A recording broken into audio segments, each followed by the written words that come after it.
Your number fix coming along without you. Knowing the shift took place, your father hooks a wing about you. If you've wear this broken sword around your count nothing up again, we'll face these things when they're dead issues.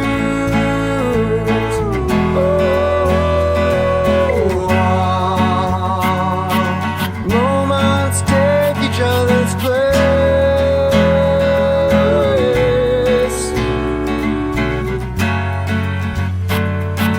Born forgotten the same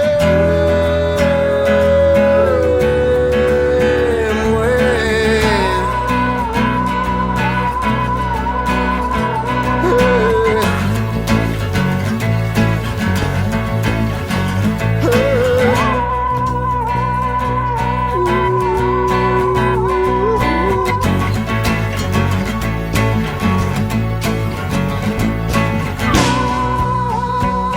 I'll paint a country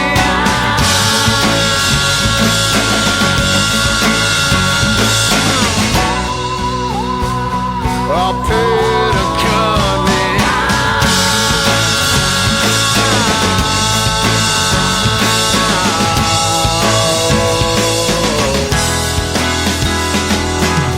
A blow of hot flesh is a baby.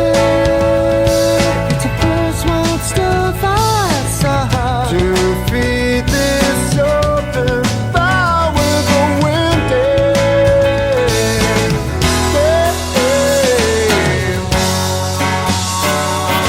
moments take each other's place.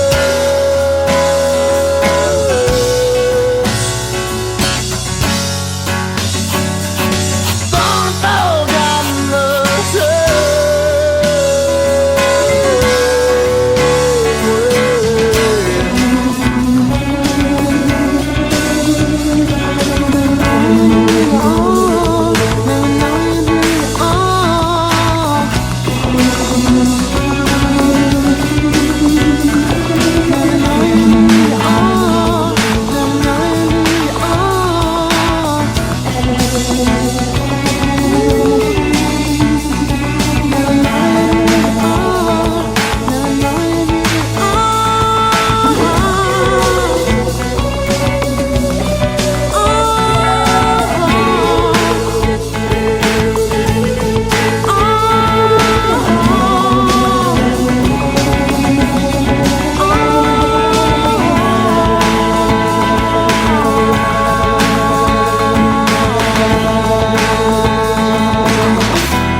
Hello everyone, welcome back. Today is Frusciante Friday again. By popular demand, today we're going to tackle one of John Frusciante's probably most polished professional studio album, if I can call it that, and that's Shadows Collide with People. Like I said, I've had some requests for this, so I was planning on doing the new Chili Peppers material, so Return of the Dream Canteen, and I've done already a bit of Unlimited Love, but let's play it safe and let's go for some of the older material first. So we've already done To Record Only Water for 10 days. We've looked at the Empyrean.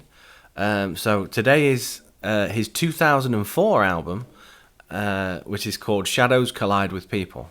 This is famous because it's got appearances from Josh Klinghoffer, and you know, a young Josh Klinghoffer, who famously replaced John Frusciante in the 2009 to 2019 era, let's call it that. And then there's also contributions from Flea on this album. He plays double bass on a few songs, and I believe Omar Rodriguez is probably on this. He's definitely on Curtains, which is another album. But but we'll cover that another time. I might be wrong about Omar on this one, but anyway, if you read up on interviews with John, the reason why he made this album was because he was sick and tired of people dismissing his music because it wasn't too polished, it wasn't studio quality. So at the time, he spent the most amount of money that he has ever done on a solo record, something like $125,000, which in 2004 was a lot of money. It's a lot of money now, but it was even more, you know. And he's in the studio, a proper studio with, I think Rick Rubin helps produce. It's released by Warner Brothers as well, which most of his work at the time was anyway. But they actually, you know, marketed this, and I believe he appeared on, you know, music channels, like alternative music channels. Anyway, I digress. So this album, you know, is very, very polished. I keep saying that word, but it is. You know, every note has its right place. In terms of guitar work, you could say it's quite minimal. It's not too flashy with the guitar solos. There aren't that many guitar solos, but when they happen, they're intense and they're fast. But anyway, this is what's regarded by a lot of people as one of his best albums, and it's quite a big album as well. I think there's 15 tracks officially. On the bonus version, there is a 16th track, which has one of my favourite songs on it. So we'll just tackle that one now. That's called Of Before. And it's got a nice electronic piano in the beginning.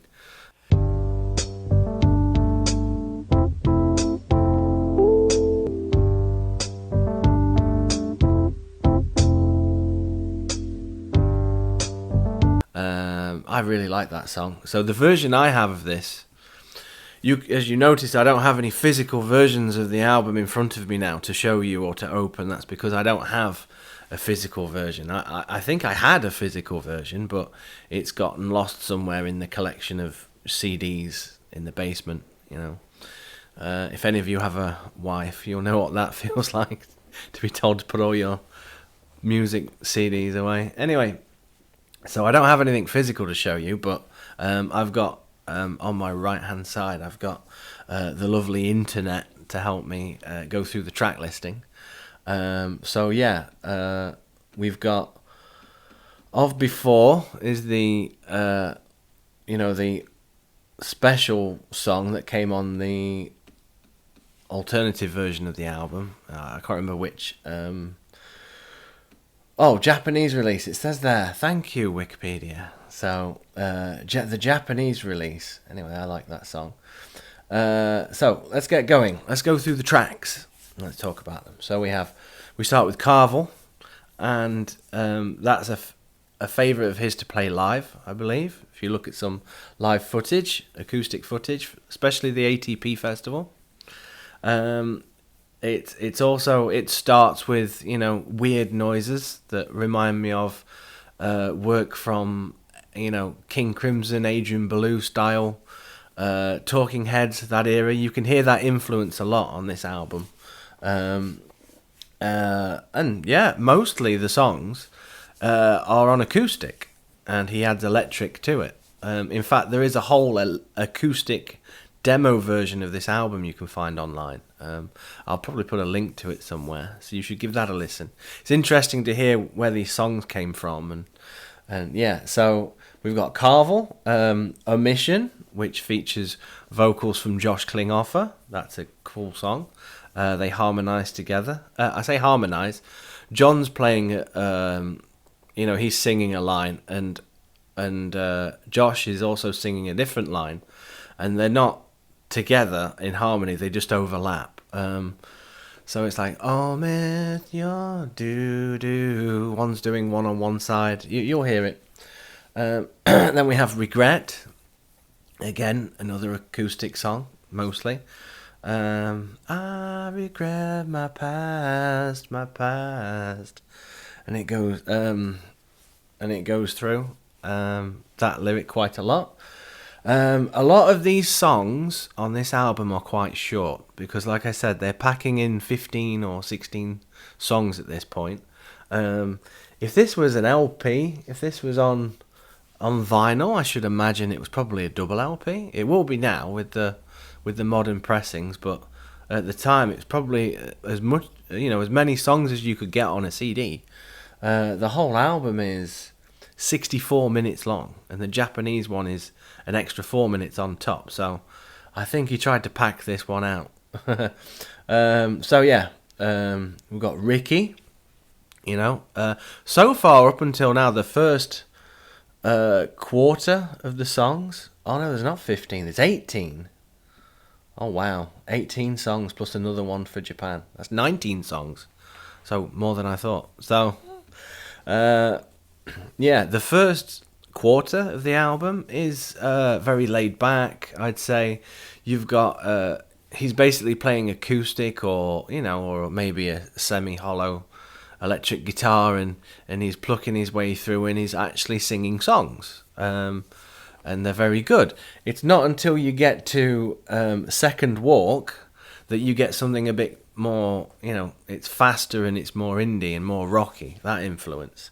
And again, that's only a 1 minute and 42 second song, but it's got a nice fast guitar part to it. What I'm going to do is I'm going to play. There are two examples where he uses this in the album. I think he uses it the album to me is in thirds, and he ends each third of the album with a fast, rock song, and then he does something experimental and electronic, and you'll see that throughout. So for this first third of the album, I can see that he does this Second Walk, and then he moves on, and Every Person, and then he moves on to what's called 00 Ghost 27. And these are basically experimental electronic noises, which was something electronica he was into with Josh Klinghoffer. And they would basically turn on their synths and their modulators and their keyboards, and they would just see what happens. And this is an example of one.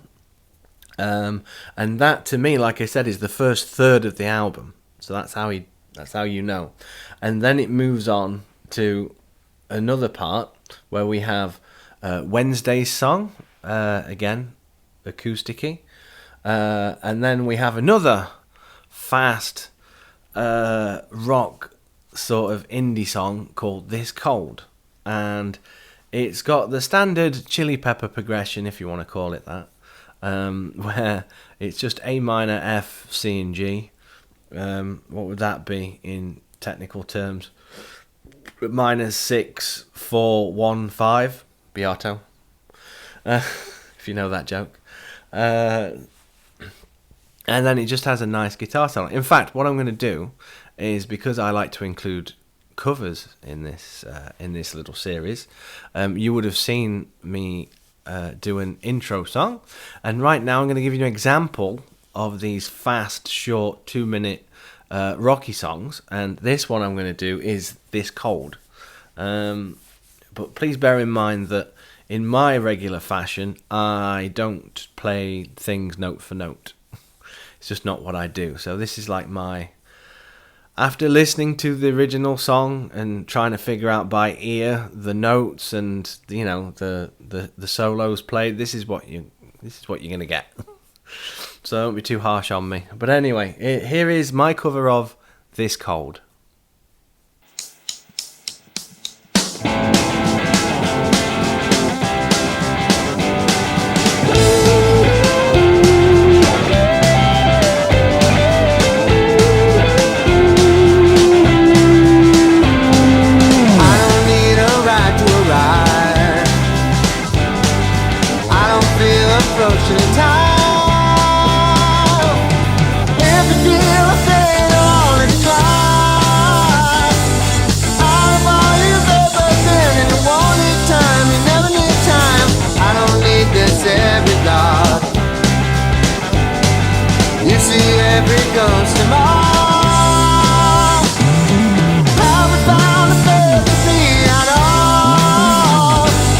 Transfer all your thoughts to me, and you won't need love, you don't need love.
Well, I hope you liked that. That was This Cold. We're going to move on. So we've got another electronic experimental song, I should say. Not experimental. It's fairly standard pop, but it's Song to Sing When I'm Lonely.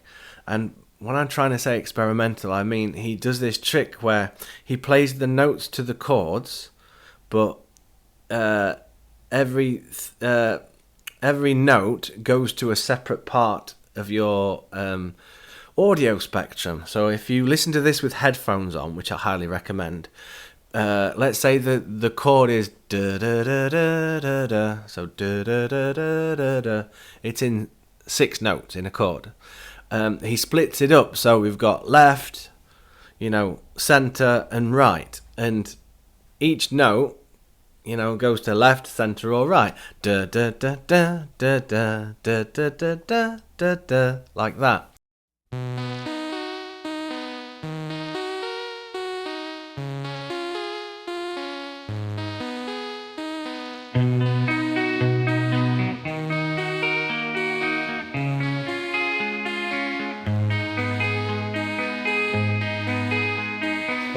And it's really good how he did it. I haven't read up on how he did it, but I would imagine he's either got a synthesizer guitar, because I know he uses a Roland synth, and he may have had it so each string on his guitar goes to a different channel and goes to a different place, or he just played each note one at a time on 3 tracks and said, right, you're the left, you're the middle, you're the right. I don't know, but it's really cool. You need to hear it with headphones on and you'll get notes flying around. That's cool. And then we have so that for me is another third, the second third. It didn't end with the experimental one, but it has some really cool tricks in there. And then he kind of goes back into the final third of the album, if I want to call it that. This isn't exact, but this is how I listen to the album. He then gets Time Goes Back and In Relief. These are fairly, drivey songs with acoustic guitar. And it's got your standard... Basically, this album's kind of, when it comes to the songs, they're standard pop songs. But he gives an element of emotion or something. It's hard to explain. But yeah, we have Time Goes Back, In Relief. I think Time Goes Back has the nice keyboard solo at the end. It's not a guitar, it's a keyboard, like an organ. That's quite good. And then we come on to Water. So again, we're going back to the experimental rock, heavy rock sound, but with some weird noises basically. And I'm going to end this video with my cover of Water, and it's going to be how can I put it? To play along to it, it took me two goes, because I played the rhythm and then I played the solo parts, but I had to play the rhythm again after the solo parts, because this song uses a lot of tape manipulation, especially on the drum parts. So if you're trying to play along to it, you'll find yourself going in and out of time. It's quite fluid, up and down. There's a part in the guitar solo where they speed up the drums and then they slow them back down again.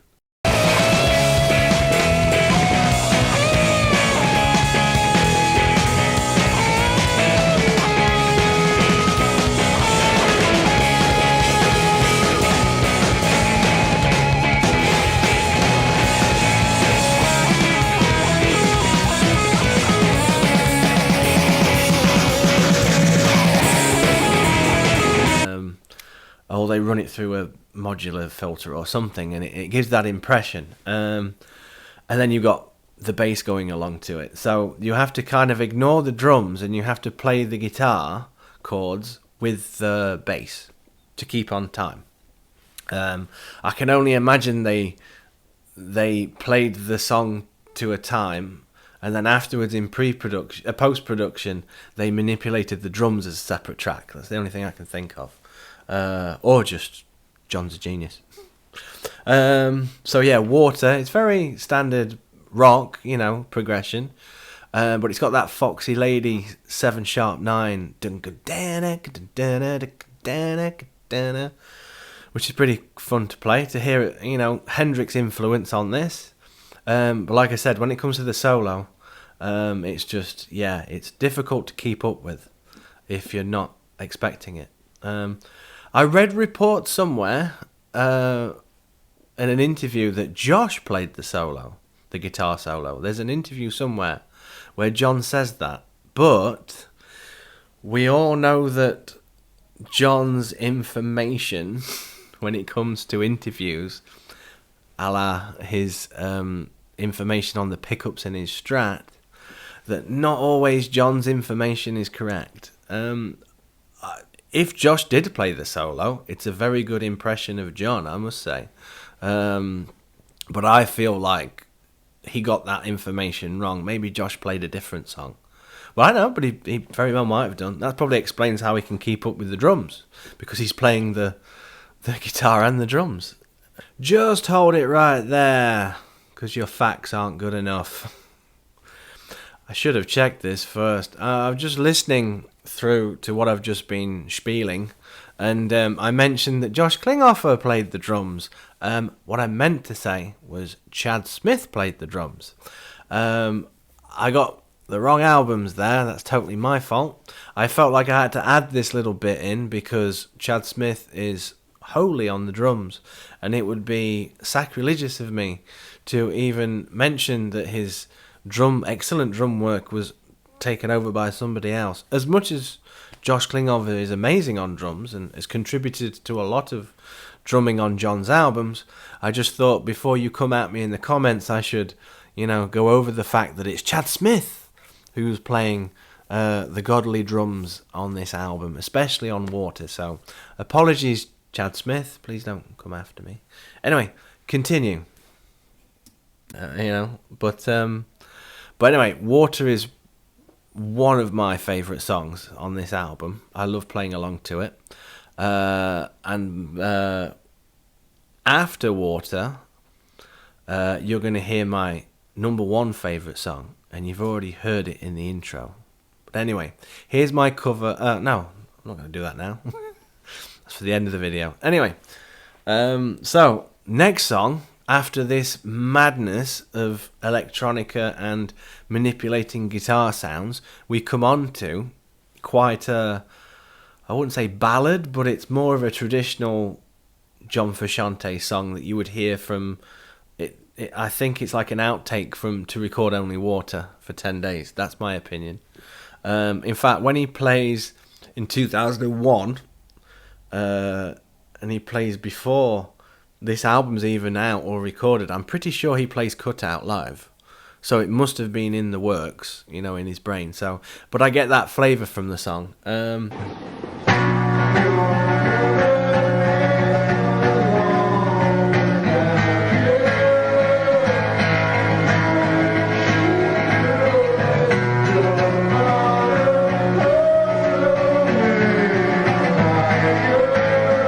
It's my favourite on the album, and it gave me an opportunity to get my acoustic guitar out. So in the beginning of this video, you would have seen my cover of it, and it's a good opportunity, like I said, to get the acoustic guitar out. And then he has his experimental weird guitar solo parts near the end. Not really solos, but it's a good opportunity to it's what they call in pop call and response. So he sings a line and then you respond with the guitar. It's what they do in blues as well. I can see that blues influence coming in. But that's the song Cutout, and that's completely amazing. And then we get on to Chances, another small little song. It's only 1 minute and 49, so again, this is nearing the end of the third part of the album. Like I said, they do fast rock songs and then little short things and then a bit experimental. So after Chances, we've got 23 Go to End. Go Into End. 23 Go Into End, which is another experimental electronic song. But saying that, same with the Failure 33 Object. I believe they just went for it, just one take, if I read somewhere. But some of the work on it, I don't know if it's completely synth, keyboard synth, or if it's guitar synth, because in like 23 Going to End, they've got that, like, it sounds like big synth chords. But if any of you have ever heard Eddie Van Halen or Adrian Belew, which obviously they influenced John, they do these tricks on the guitar where they add a synth sound or a flanger and delay, and they work the volume knob and they hit the notes, and it's like wah wah wah wah wah wah wah wah wah wah wah wah. Anyway, that's what I when I hear this, it automatically brings up Guitar Heroes for me, not keyboard, because that's the kind of music I actually listen to, and that's where I get the reference. I'm a big Adrian Belew fan, so a lot of his work he's done, and he did with King Crimson. He would ride the volume, hitting a note, and then having these effects on top.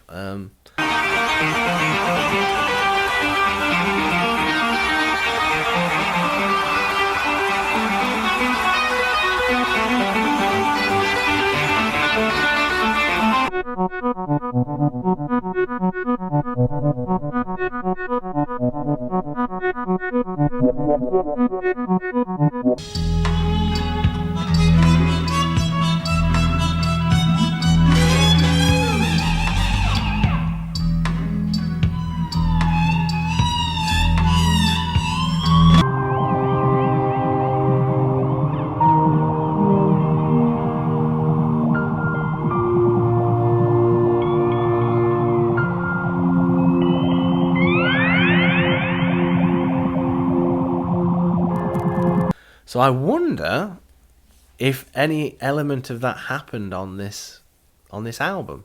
I would like to think so. I don't know if it actually happened. And then at the very end, we've got another nice song, and it's nearly in my top 3, and it's The Slaughter, and it's particularly just because of one moment in it.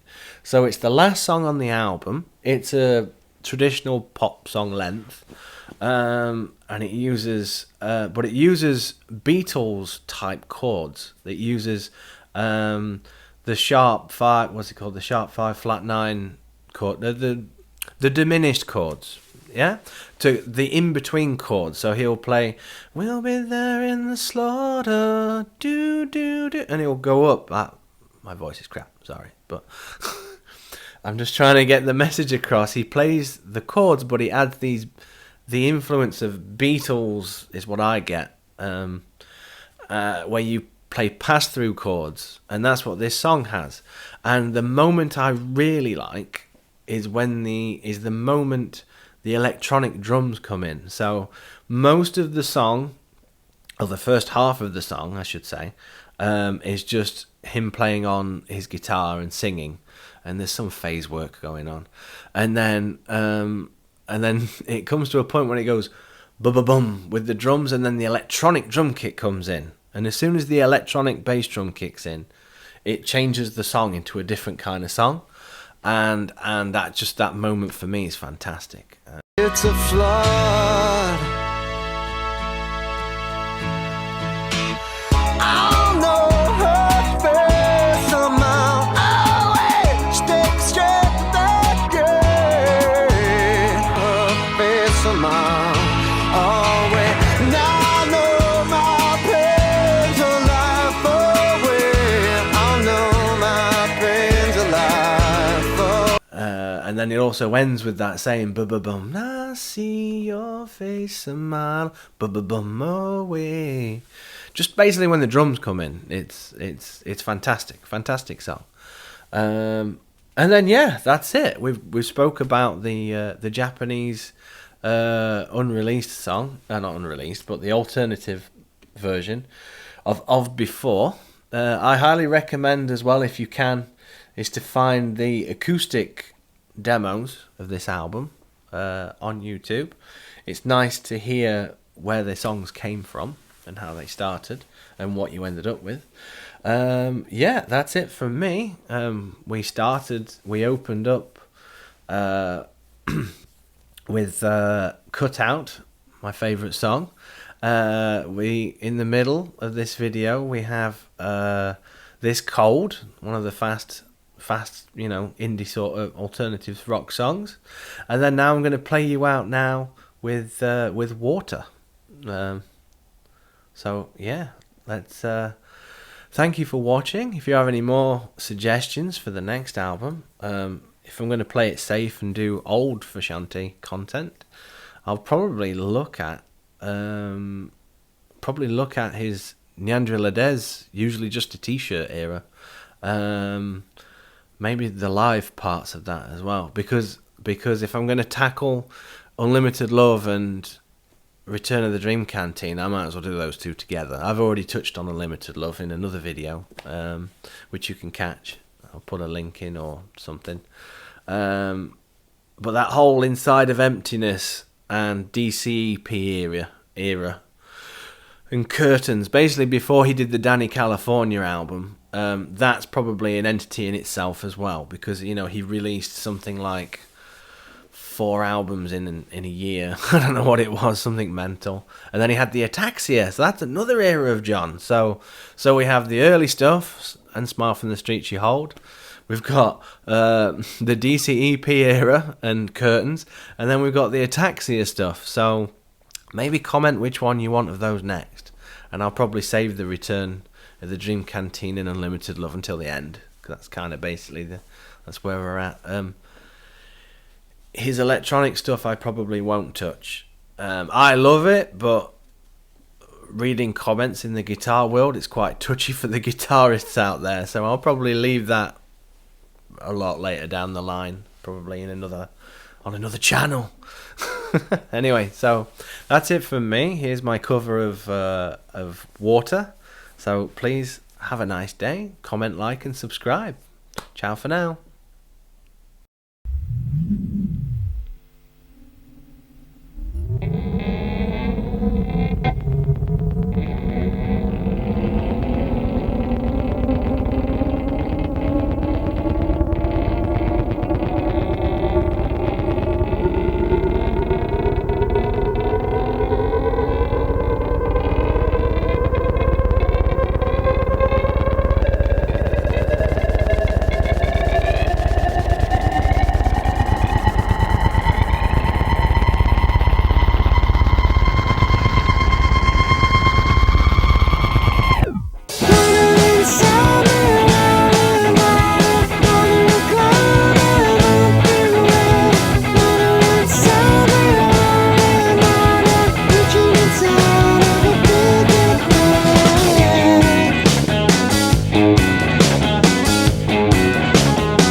Devils crawl through me.